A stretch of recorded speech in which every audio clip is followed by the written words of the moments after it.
오늘 말씀은 신앙고백서 1689년 런던 신앙고백서 제19장 하나님의 율법에 관하여 하는 주제로 말씀을 드리겠습니다. 여러분, 십계명을 우리가 지켜야 됩니까? 안 지켜도 됩니까? 지켜야 됩니까? 그럼 십계명 지키면 구원 받습니까? 아니죠. 구원은 믿음으로 받아도 십계명은 지켜야 되는 것이죠. 근데 사람들은 십계명을 지켜서 구원받으려는 사람도 있고요, 또 어떤 사람은 믿음으로 구원받았으니까 십계명은 갖다 버리려는 사람도 있어요. 갖다 버릴 게 따로 있지 십계명을 갖다 버립니까? 그러니까 갖다 버리면 안 되는 것이죠. 십계명으로 구원받으려고 하는 사람은 리걸리즘, 율법주의자들이고, 또 십계명을 갖다 버리라는 사람은 엔티노미아니즘, 율법 폐기론자입니다. 우리는 율법주의자도 돼서는 안 되고 율법 폐기론자가 되어서도 안 됩니다. 믿음으로 구원받은 사람은 율법을 존중하고 사랑해야 된다. 이것이 기독교의 분명한 가르침인 것입니다. 우리 침례교는 신앙고백서가 중요한 게 두 가지가 있어요. 하나는 1644년에 나온 제1차 런던 신앙고백서, 요게 있고, 두 번째는 1689년에 나온 제2차 런던 신앙고백서, 그렇습니다. 이 두 가지가 제일 중요한 것인데, 이 두 가지 고백서 가운데 가장 두드러진 내용상의 차이점이 바로 19장이에요. 하나님의 율법에 관하여, 이것이 1644년 고백서에는 없습니다. 근데 1689년 고백서에 들어가 있어요. 그 왜 1689년 고백서에 들어가 있는가? 그 이유는 바로 1646년에 나온 장로교 신앙고백서인 웨스트민스터 컨페션, 웨스트민스터 신앙고백서에 요 율법에 관하여 이 챕터가 들어가 있기 때문이고요, 또 1658년 회중교회에서 나온 신앙고백서인 사보이 컨페션, 사보이 고백서에 이 내용이 들어가 있어요. 그래서 침례교회는 웨스트민스터 신앙고백서와 사보이 컨페션에 나타난 신앙고백서 내용을 완전히 일치하고 동의하기 때문에 그 내용을 여기다가 19장에 집어넣은 것입니다. 그러니까 그것은 왜 침례교가 장로교과 베꼈냐, 그게 아니고 이 주제에 관해서는 장로교회나 회중교회나 침례교회나 조금도 의견 차이가 없다, 그것을 보여주는 것입니다. 그러면 한번 여쭤보겠는데요, 십계명은 모세가 출애굽기 20장에서 받은 건데 그때 비로소 있었습니까? 그 이전에는 십계명은 없었습니까? 없었나요? 있었나요? 어째 잘 모르겠죠.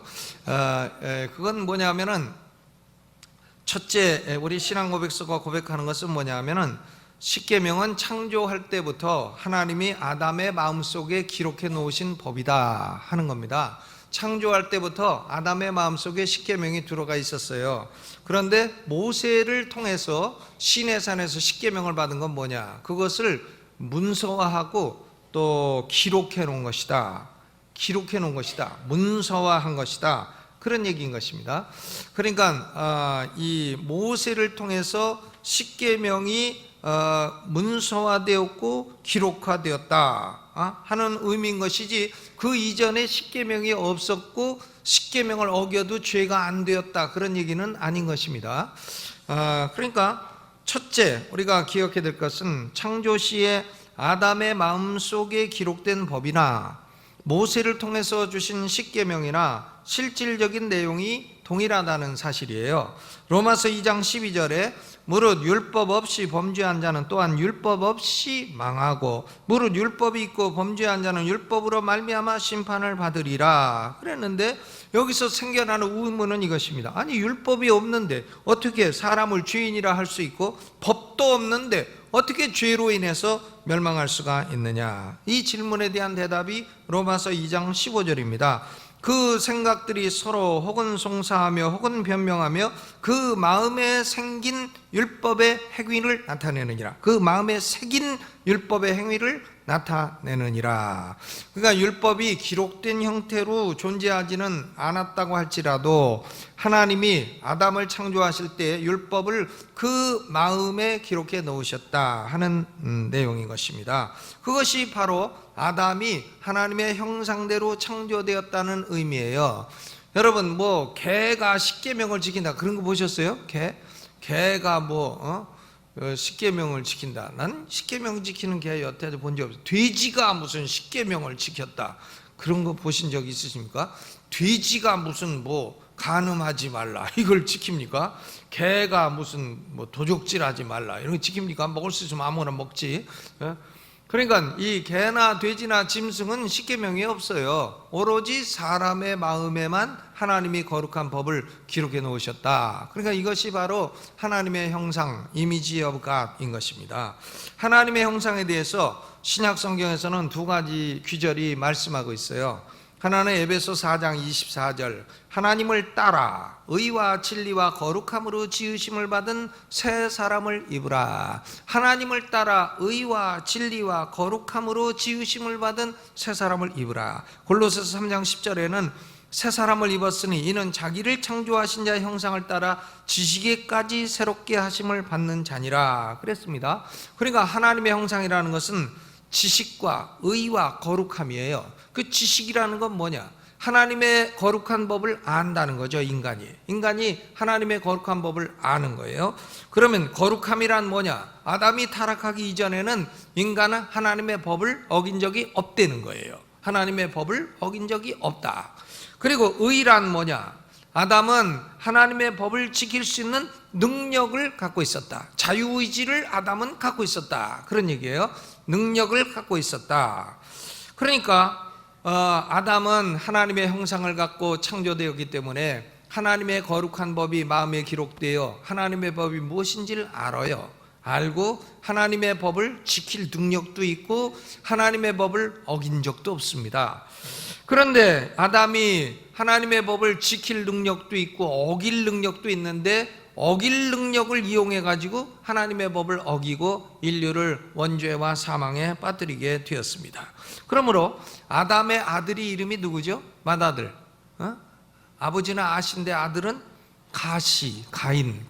가인입니다. 가인이고 둘째가 아버지하고 성이 같아. 아벨. 근데 이 가인은 아우 아벨을 죽이고 가인이 자기 아우 아벨을 죽인 살인이 죄라는 걸 알았나요? 가인이 죄라는 걸 알았죠. 하나님이 그걸 죄라고 하셨습니다. 창세기 4장 7절에 죄의 소원은 네게 있으니 너는 죄를 다스릴지니라. 그러니까 가인도 살인은 죄다 알고 있었단 말이에요. 왜? 이미 아담 때부터 사람의 마음속에 하나님의 율법이 다 기록이 되어 있기 때문입니다. 그러니까 예수를 안 믿는 사람도요, 다 살인하면 죄고 간음하면 죄고 도적질하면 죄고 거짓말하면 죄고 이걸 다 알고 있어요. 십계명을 봐서 하는 게 아니에요. 어떻게 합니까? 자기 마음속에 하나님의 거룩한 법이 기록이 딱 되어 있기 때문인 것입니다. 하나님이 아담의 마음속에 심어놓으신 율법은 아담 자신뿐만이 아니라 아담의 모든 후손들이 다 지켜야 되는 법인 것입니다. 아담의 모든 후손들도 다 하나님이 사람의 마음속에 심어놓은 법을 따라 살아야 되는 것입니다. 그런데 하나님이 아담에게 선악과를 먹지 말라 하는 특별한 명령을 주셨어요. 선악과를 먹지 말라, 이 명령을 주신 이유는 뭐냐? 아담과 하와는 피조물이기 때문에 하나님의 법을 지켜야만 되는 존재라고 하는 사실을 기억하도록 하기 위함이었던 것입니다. 선악과가 무슨 복숭아냐 사과냐 이런 거 가지고 따질 거 없어요. 아담과 하와야, 너는 피조물이다. 너는 내 마음에 기록된 하나님의 법을 알고 있지 않느냐? 너는 피조물이기 때문에 내가 내 마음에 기록된 법을 따라 살아야 될 존재이니라. 그걸 기억하도록 하기 위해서 특별한 명령으로 선악과의 실과를 따먹지 말라고 했습니다. 그리고 하나님이 그 명령을 지키면 생명을 주겠고 범하면 사망이 올 것이다, 이걸 분명하게 경고를 했습니다. 그 얼마 동안 지키면 생명이 오고 사망이 오냐? 그건 모르겠어요. 그건 하나님이 그 기간을 하나님 마음속에 정해놓으셨는지는 모르겠습니다만은 뭐 몇 년간이나 뭐 몇십 년이나 지키면은 하나님이 영생을 주실 수가 있죠. 그 조건이 막 영구히 조건이다 그러면 어떻게 그 영생을 언제 얻습니까? 그러니까 아마 프로베이션 기간, 유보 기간이 있었을 건데 성경에는 유보 기간이 안 나와 있으니까 그건 뭐 잘 모르겠습니다.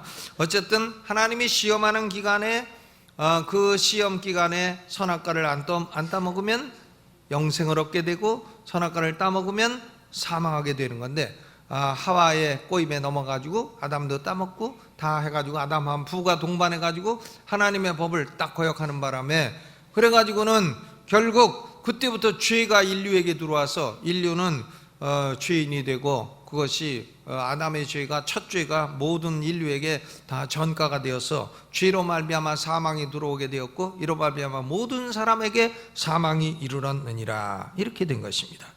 근데 아담의 마음속에 기록된 율법은 아담이 타락한 이후에도 계속해서 하나님의 법으로 존속이 된 것이에요. 그런데 아담 타락 이후의 사람들은 이 마음속에 하나님의 거룩한 율법이 다 마음속에 있었다는 걸 알 수가 있습니다. 그러니까 간음하면 죄라는 거 알고 살인하면 죄라는 거 알고 도적질하면 죄라는 걸 십계명 있기 이전에도 다 알고 있었고 하나님을 거역하면 죄라는 걸 다 알고 있었단 말이죠. 모세가 시내산에서 십계명을 받은 것이 출애굽기 20장이지만 십계명이 그때 비로소 존재하게 된 것은 아닙니다. 이미 아담에게 주신 하나님의 법이 문서화되고 재확인이 되어서 두 돌비에 명확하게 기록되었다 하는 의미가 있는 것입니다. 그러니까 이것은 율법의 모세적인 성문화라, 율법의 성문화, 십계명의 성문화라고 말할 수가 있습니다. 그러면 모세가 받은 율법은 종류를 세 가지로 나눌 수 있어요. 첫째는 출애굽기 20장에 기록된 십계명, 십계명은 도덕법이라고 합니다. 모랄로, 도덕법. 아담의 마음속에 기록된 것은 바로 이 도덕법이에요. 십계명, 도덕법입니다. 여러분 이 세상에 법이 아무리 많아도요 결국 법의 기원은 십계명이에요. 십계명이죠. 제가 법과대학 다닐 때 법철학 교수가 첫 시간 딱 들어오더니 법은 어디서 왔나 하더니 마지막 시간에 법은 어디서 왔나 모르겠다 이러고 끝났어요. 그래서 법철학 다 배워봐도 아무것도 모르고 끝나요. 법은 어디서 왔나 맨 처음에 그 얘기하더니 끝난 시간에 모르겠다 이러고 끝나버렸습니다. 그러니까 법은 어디서 왔나요? 법은 하늘로부터 온 것입니다. 하나님으로부터 온 것이고 모든 법의 원형은 십계명인 것이죠. 그러니까 모세가 받은 율법은 첫째로 도덕법으로 십계명 출애굽기 20장, 둘째로는 출애굽기 21장부터 23장에 기록된 시민법입니다. civil law, 시민법, 재판법 그런 거죠. 시민법은 첨가된 법이에요. 첨가된 법이고 원래부터 아담의 마음에 기록된 법은 아닙니다. 아담의 마음속에 뭐 그런 것까지 기록되지 아니했어요. 첨가된 법으로서 신정통치 국가인 이스라엘에게 주신 국가적인 법입니다. 그러나 이스라엘이라는 신정통치 국가가 로마에서 멸망해버렸기 때문에 이 이스라엘 국가의 법인 이 시민법은 소멸된 것입니다. 소멸되었어요. 그럼에도 불구하고 이스라엘의 시민법 가운데는 도덕법을 사회적으로 실현하려는 시대와 장소를 초월해서 일반적인 정당성을 갖는 그런 법들이 있습니다. 그러니까 이런 법의 정신은 현대의 법제도에도 적용성이 있다는 겁니다. 예를 들면 사형제도를 둬야 되나 말아야 되나 여러분 사형제도 있어야 됩니까? 없어야 됩니까? 요새는 뭐 판사들이 없어야 된다 법학자들이 없어야 된다 해가지고 사실상 우리나라는 사형제도를 실시하지 않잖아요. 그러니까 무슨 일이 생기나 어린이 유괴 이런 법이 생기잖아요. 여러분 구약성경에는 어린이 유괴하는 사람은 사형시키라고 돼 있어요. 내가 손자를 보니까 야 그런 법이 있어야 되겠다. 진짜 그런 생각이 그냥 확 들어가네요. 예? 그렇죠. 어린이 유괴 사형시켜라. 또 남을 고의적으로 살인한 사람, 과실로 살인한 사람은 사형시키라고 안 돼 있어요. 그러나 고의적으로 살인한 사람은 반드시 사형을 시켜라 이렇게 돼 있습니다. 그러니까 그런 법들은 그게 뭐 옛날 이스라엘 신정통치국가 시대의 법이라 이렇게만 볼 수는 없어요. 그것은 살인하지 말라는 도덕법을 사회적으로 실현하려고 하는 시대와 또 장소를 초월한 일반적인 정당성을 갖는 법이라 이렇게 볼 수가 있는 것입니다. 그렇죠? 그러나 뭐 안식일을 어긴 자를 사형시켜라 뭐 이런 건 시대적인 정당성을 갖지 못하는 법인 것입니다. 그러니까 이런 법의 정신은 현대 법에도 적용될 만한 적용성이 있다 그런 얘기죠. 예를 들면 또 음식법 같은 거 뭐는 먹지 마라 뭐는 먹어라 이런 것도 음식을 연구하는 사람들은 그건 뭐 물론 이스라엘에게 준 법이지만 그러나 그 법들을 자세히 연구하면 하나님이 먹지 말라 하는 것은 역시 건강에 안 좋더라 뭐 이런 일반적인 정당성이 있는 원리는 배울 수가 있습니다. 그러나 그럼에도 불구하고 시민법이 오늘날 그대로 타당하다고는 말할 수 없어요. 시민법은 폐지된 것입니다. 20세기 말에 장로교회에서 일어난 운동이 있어요. 소위 티오노미라고 하는 신법주의라는 운동인데 이것은 다른 말로 하면 리컨스트럭셔니즘, 재건주의라고도 하고 혹은 도미니언 티올로지, 무슨 지배신학이라고도 하고 하는데 장로교 목사 가운데 러쉬두니 같은 사람이 이런 사상을 막 얘기하고 그 사위하고 같이 해가지고 책도 많이 써내고 그랬습니다. 이 사상은 뭔가 하면 이스라엘의 시민법이 폐지되지 않았다는 거예요. 지금도 그대로 현대에도 적용이 되어야 된다 하는 그런 사상입니다. 그러니까 이런 사상은 침례교회 신앙고백서의 사상과는 차이가 있는 것이죠. 우리는 일단 시민법은 어떻게 됐다고 봅니까? 폐지됐다고 보고 그러나 그 가운데 존중할 정신도 있다. 그죠? 그 정도로 보는 것입니다. 이 지배신학이라는 신학으로부터 소위 신사도 운동의 일곱산 운동이라고 하는 고약한 이단 사설이 나오게 되었어요. 그러니까 교회가 사회의 7가지 영역을 다 지배를 해야 된다. 교회가 정치도 지배하고 경제도 지배하고 아니 교회가 무슨 경제도 지배하고 정치도 지배하고 그래야 됩니까? 그런 크레이지한 사상이 어디 있어요? 그러니까 그게 이제 소위 신사도 운동의 7산 운동이라는 것인데 그건 헛된 사상이고 헛된 주장인 것입니다. 교회는 교회로서 영적인 진리, 영적인 구원 이런 데 국한되면 되는 것이지 교회가 무슨 세상 경제도 지배해야 된다고요? 그런 거짓말이 어디 있어요? 근데 이런 사상들이 다 어디서 나왔나? 이게 그들이 이 소위 재건주의, 리컨스트럭셔니즘, 티오노미에 근거를 두고 있다는 건데 근데 티오노미를 원래 그 주장한 학자들은 그 신사도 운동 하는 사람들처럼 그렇게 무식한 사람들은 아니에요. 그 사람들은 공부를 많이 한 사람들인데 구약의 시민법이 연구를 하다 보니까 존중할 게 많더라. 그 정신이 좋은 정신이 많더라 해가지고는 거기서 이제 연구하기 시작을 한 것이죠. 근데 어쨌든 우리 침례교 신앙고백서는 시민법은 일단 폐지되었다 이렇게 보는 것입니다. 거기 보시죠. 3절 사망을 한번 읽어봐요.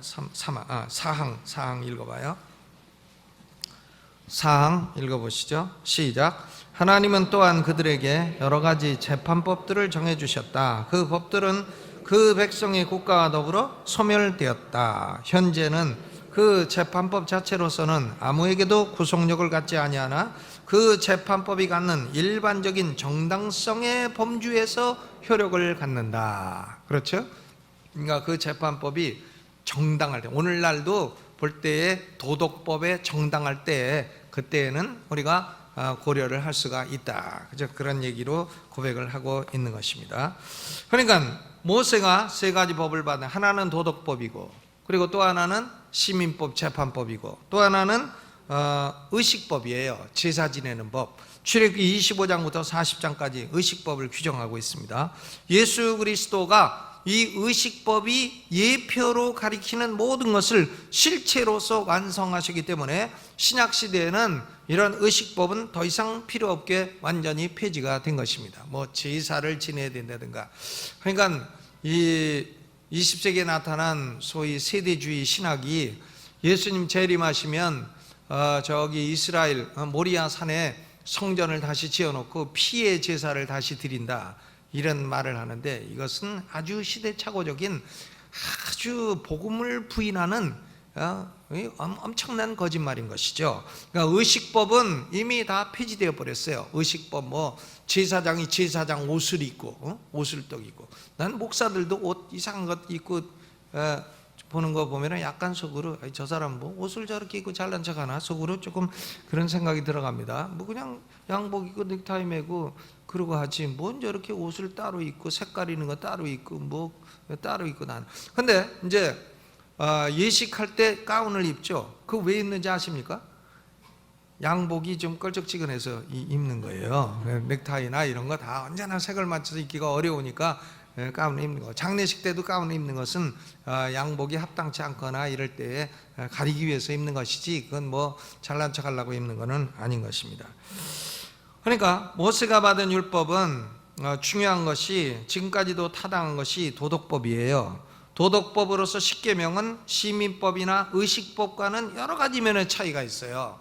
이 도덕법 십계명은 첨가된 법이 아닙니다. 첨가된 법이 아니고 창조 때부터 아담의 마음속에 기록된 본래적인 율법이에요. 이게 본래적인 율법입니다. 그리고 이 도덕법은 하나님이 친히 손가락으로 쓰셨어요. 돌 위에다가 하나님이 직접 쓰신 거예요. 모세가 쓴 게 아닙니다. 모세가 끌 가지고 가서 돌 톡톡 해가지고 만들어내느라고 40일 걸린 게 아닙니다. 모세가 조각을 연구했다는 얘기 들어본 적이 없어요. 돌 깨는 법을 배웠다는 얘기 들어본 적이 없어요. 그러니까 이것은 하나님이 어떻게 한 것입니까? 직접 손가락으로 딱 기록하신 것이고, 그리고 손가락으로 기록한 것만으로도 부족해서 하나님이 하늘에서 직접 음성으로 들려주신 거예요. 음성으로. 너는 나 이외에 다른 신이 내게 있게 하지 말지니라. 직접 음성으로 딱 들려주신 거예요. 이 십계명이 대단한 겁니다. 그러니까 십계명은 음성으로 들려주시고 손가락으로 직접 쓰신 것이기 때문에 이런 의식법이라든가 혹은 시민법이라든가 이런 거하고는 질적으로 차이가 난다 하는 걸 알 수가 있죠. 이 도덕법은 내용이 두 가지예요. 하나님을 향한 의무, 그게 1계명부터 4계명까지고, 동료 인간을 향한 의무, 그게 이제 5계명부터 10계명까지. 즉 대신계명이 첫째 돌비고 대인계명이 둘째 돌비인 것입니다. 도덕법은 그러니까 인간의 권리를 정한 것이 아니라 인간의 의무를 정한 것이다, 이렇게 볼 수가 있습니다. 그러니까 우리 인간은 의무를 갖고 사는 존재예요. 의무가 있습니다. 우리 인간은 권리만 찾으면 안 돼요. 자기 의무를 제대로 해야 됩니다. 권리만 찾아 그러면 그건 안 되는 것이죠. 하나님도 네 권리만 찾아라 이렇게 말씀하지 않으시고, 일단은 하나님의 법은 의무인 것입니다. 이 도덕법은 모든 사람들에게 영원한 구속력을 가지고 있어요. 지금도 십계명은 불신자들에게도 구속력이 있고 우리 성도들에게도 구속력이 있는 것입니다. 마태복음 5장 17절로 19절에서 예수님은 도덕법을 폐하러 오신 것이 아니라 완성하러 오신 것이라, 이렇게 말씀을 하셨습니다. 도덕법 가운데 한 개라도 버리고 하나라도 버리고 또 그같이 가르치는 사람은 천국에서도 지극히 작다 일컬음을 받게 될 것이라 그랬어요. 그러니까 도덕법 중에 하나라도 버려, 예를 들면 우상을 만들지 말라, 그걸 갖다 버렸다 그러면 천국에 혹시 들어가도 그 사람은 개털모자, 맹꼴찌 개털모자, 지극히 작은 자라 일컬음을 받을 것이라. 로마서 3장 31절에도 그런즉 우리가 믿음으로 말미암아 율법을 폐하느뇨? 그럴 수 없느니라. 도리어 율법을 굳게 세우느니라. 믿음으로 율법을 폐하느뇨? 그럴 수 없느니라. 굳게 세우느니라. 그러므로 도덕법은 1.1획도 없어지지 아니하고 영원한 지속성을 갖는 것이고, 도덕법 십계명은 신자들 뿐만이 아니라 불신자들에게도 영원한 구속력을 갖는 것입니다. 그러면 우리 신자들은 이 도덕법을 어떻게 사용을 해야 되나? 도덕법을 올바르게 사용을 해야 되고 복음의 은혜와 조화를 이루며 사용을 해야 됩니다. 먼저 도덕법은 한계성이 있어요. 할 수 없는 게 있습니다. 십계명은 사람을 의롭게 해주거나 죄를 용서해 주는 능력은 없어요. 십계명이 사람의 죄를 사합니까? 그럴 수 없어요. 사람을 의롭게 해줍니까? 그럴 능력이 없습니다. 십계명은 그럴 능력이 애시당초 없는 거예요. 로마서 3장 28절에 그러므로 사람이 의롭다 하심을 얻는 것은 율법의 행위에 있지 아니하고 믿음으로 되는 줄 우리가 인정하노라. 사람이 의롭게 되는 것은 율법을 지켜서 율법의 행위에 의해서 의롭게 됩니까? 그렇지 않다. 그렇지 않다. 그럴 능력이 없다. 그랬어요. 그러니까 도덕법을 스스로 지켜서 의를 얻어 천국에 갈 수 있다고 가르치는 사상을 율법주의라고 합니다. 이것은 성경이 완전히 배척하고 있는 사상이죠. 또 어떤 사람들은 하나님의 은혜 50%에다가 자기가 율법 지킨 거 50% 이렇게 합쳐가지고 구원을 받을 수 있다. 이런 거 갈라디아인주의죠. 갈라디아인주의에 대해서 바울이 아주 엄격하게 말합니다. 너희가 예수 그리스도의 은혜에다가 할례를 더하여 구원받을 수 있다고 생각하느냐? 그러면 예수 그리스도도 너희에게 아무런 유익을 줄 수가 없느니라. 그러니까 믿음에다가 플러스 알파 해놓으면 믿음도 쓸데없는 게 된다, 이런 말씀이에요. 그러니까 이 갈라디아인주의의 대표적인 집단이 로만 캐톨리시즘, 구교 로만 카톨릭이에요. 그러니까 우리는 율법주의도 아니고 갈라디아인주의도 아니다. 그러면 뭐냐? 우리는 구원은 어떻게 받나? 믿음으로 구원받아요. 솔라 피데, 오직 믿음으로. 그럼 믿음은 어떻게 갖는 거나? 하나님이 은혜로 택한 자에게 주시는 거다. 솔라 그라티아, 오직 은혜로, 오직 믿음으로. 그럼 누구를 믿나? 솔라 크리스토스, 오직 그리스도를 믿음으로 구원받는 거다. 그러면 이 위대한 원리는 어디서 나왔나? 성경에서 나왔죠. 솔라 스크립투라, 개신교의 4대 솔라인 것이죠. 그러면 믿음으로 구원받은 성도들에게 도덕법은 어떤 역할을 하느냐? 도덕법이 어떤 유익이 있느냐? 십계명이 우리에게 유익합니까? 유익해요? 십계명 보면 유익합니까? 아니면 승질납니까? 십계명은 유익한 거예요. 첫째, 죄가 무엇인가 보여주고 죄를 막아주는 역할을 합니다. 간음하려다가도 뭐가 생각나? 7계명, 간음하지 말라. 7계를 범했다. 아이고, 그러면 안 되지. 이래가지고 하려다가도 다시 오늘도 그 집 앞을 지나노라면 그리워 나도 몰래 발이 머물고 쏙 들어가려다가도 7계. 아이고, 아니다. 도둑질 하려다가도 도둑질하지 말라. 몇 계명이에요? 8계명. 8계가 딱 생각나. 8계 생각나죠? 또 거짓말 하려고 하면 뭐가 생각나? 9계 생각나죠? 10계명 다 외우십니까? 10계명. 일신, 이상, 삼망, 사안, 오부, 육살, 칠간, 팔도, 구거, 십탐. 일신, 이상, 삼망, 사안, 오부, 육살, 칠거, 팔도, 구거, 십탐. 지나가다가 강도가 칼을 딱 대고 10계명! 그러면은 아이고 모르겠습니다 이러면 안 되고 일신, 이상, 삼망, 사안 외워야 돼요. 그러면 강도가 그게 뭐냐? 물어보면 그거 우리 교회 와서 배워요. 교회 나오세요. 여기 전도를 하세요. 강도도 예수 믿어야 됩니다. 여러분, 그러니까 십계명은 죄가 무엇인지 드러내고 죄를 막아주는 기능이 있어요. 죄를 막아주는 기능, 이게 첫째 기능이고, 둘째 기능은 나 스스로가 십계명을 지켜서 구원받을 수 없는 존재로다, 이걸 알고 예수 그리스도에게 인도해주는 몽학선생의 기능이 있죠. 몽학선생은 학교 가라고 이끌어주는 몽학선생이에요. 그 다음 세 번째, 제일 중요한 건데, 구원받은 성도들에게 성화의 기준이 되고 생활의 규율이 되는 것입니다. 칼빈 선생이 이걸 가리켜서 율법의 제3용도라고 말을 했어요. 율법의 몇 용도라고요? 제3용도. 죄를 깨닫게 하고 몽학선생이고, 세 번째 십계명은 우리의 삶의 윤리적인 기준이라 이거예요. 우리가 어떻게 살아야 되나? 십계명 따라 살면 돼요. 살인하지 말고, 간음하지 말고, 도둑질하지 말고, 부모 공경하고 살면 되는 겁니다. 그러니까 그리스도인이 예수 믿는다면서도 맨날 도둑질이나 하고 맨날 거짓말이나 하고 맨날 간음이나 바람 피고 다니고 오입질이나 하고 다니고 그러면 안 된다 이거죠. 안 된다. 아멘. 그러면 그리스도인이 율법을 계속 어기고 그러면 어떻게 되나?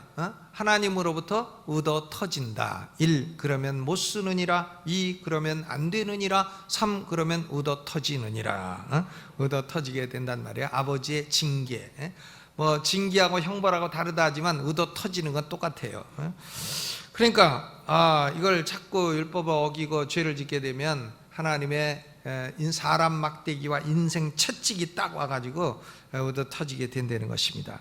그러므로 구원받은 성도가 도덕법에 따라서 선을 행하고 악을 금하고자 한다고 해서 당신은 율법 아래에 있는 자다, 율법 아래에 있는 자다, 율법주의자다, 이렇게 비난을 가해서는 안 되는 겁니다.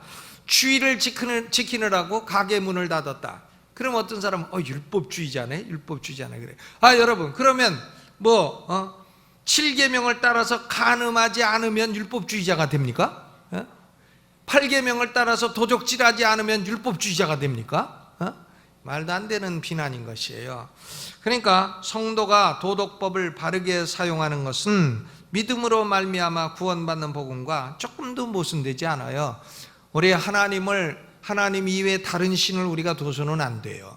그리고 하나님 이외에 다른 형상을 만들거나 절해서는 안 됩니다. 그렇죠?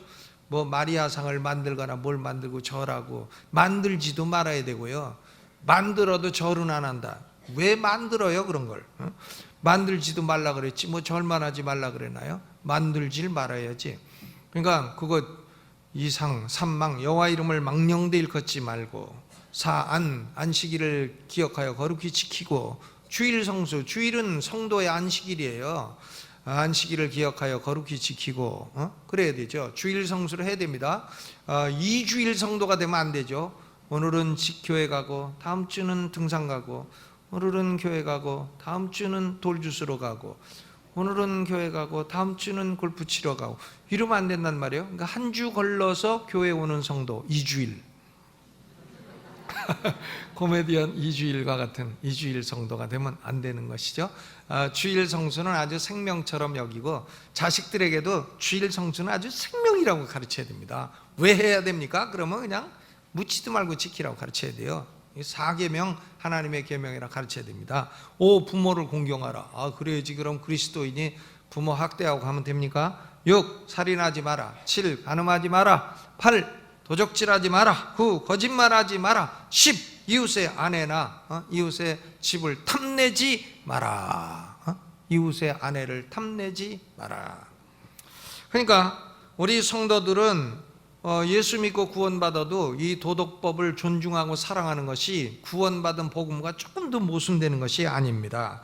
우리 성도들은 복음적인 은혜로 말미암아 성도들 안에 성령님이 거하시게 되었고 성령의 도우심을 따라서 거룩한 도덕법을 사랑하게 되고 도덕법에 따라 살 수 있는 능력이 생겨나게 되는 것입니다. 능력이. 그러니까 전에는 자꾸 거짓말해도 이제는 성령께서 거짓말 안 하게 해주고 도적질하고 살던 사람도 이제는 자기가 노력해서 살게 되고 간음하며 살던 사람도 다 끊어버리고 이제는 딱 마누라 하늘에는 하나님 땅에는 문영숙 이게 딱 어떤 분이 그랬다 그러대요. 제가 자꾸 문영숙 하니까 아이고 목사님은 하늘에는 하나님 땅에는 문영숙이라고.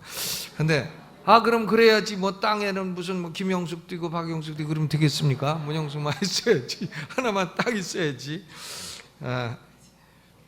그러니까 성령의 능력으로 우리가 도덕법을 사랑하고 지키며 살아갈 수 있게 되는 것입니다. 그러나 불신자들에게는 이런 능력이 없어요. 그렇기 때문에 도덕법을 지킬 수도 없거니와 지키고 싶어도 지킬 능력도 없는 것입니다. 오늘 요한일서 사도 요한이 요한일서 5장 3절로 5절에 말씀했는데 그 말씀으로 결론을 짓고자 합니다. 하나님을 사랑하는 것이 이것이니 우리가 그의 계명들을 지키는 것이라. 하나님을 사랑하는 사람이 어떤 사람이냐? 그의 계명을 지키는 사람이라. 그의 계명들은 무거운 것이 아니로다. 대저 하나님께로 난 자마다 세상을 이기느니라. 세상을 이긴 이김은 우리의 믿음이니라. 예수께서 하나님의 아들이심을 믿는 자가 아니면 세상을 이기는 자가 누구뇨?